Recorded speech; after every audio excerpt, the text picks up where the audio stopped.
everyone, welcome back to another video from Editing Basics. In this tutorial, I'm gonna be showing you how to add random transitions on Filmora application. So without wasting much of our time, let's get started. First of all, launch open the Filmora application from your app drawer. Once you open up the app, click on the New Project button. Select a video you want to apply the transition effects on.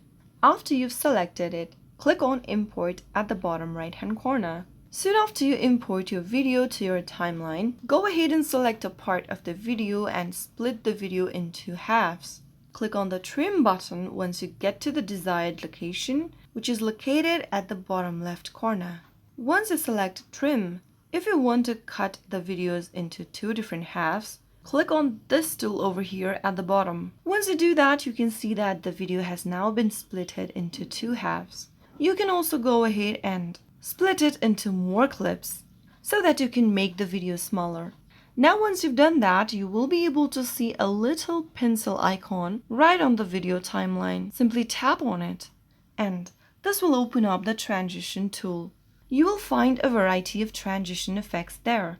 Go ahead and choose one of the transitions you want to apply to the video and simply tap on it to select it. You can also go ahead and select the intensity of the chosen transition by moving the slider left or right at the bottom. If you have different little clips that you have splitted and you'd like to apply this selected transition to all of the clips out there in your timeline, click on Apply to All at the bottom as well. Finally, after you are done with your selections, click on the tick mark and then preview your video by clicking on the play button on the timeline. Now you have random transitions between your clips on Filmora. So that's how it's done. If you found the video to be helpful, go ahead and give us a thumbs up. Don't forget to subscribe to our channel by hitting the subscribe button. Press the bell icon so that you'll never miss another upcoming upload from us. I will be back again in the next video. Thanks for watching.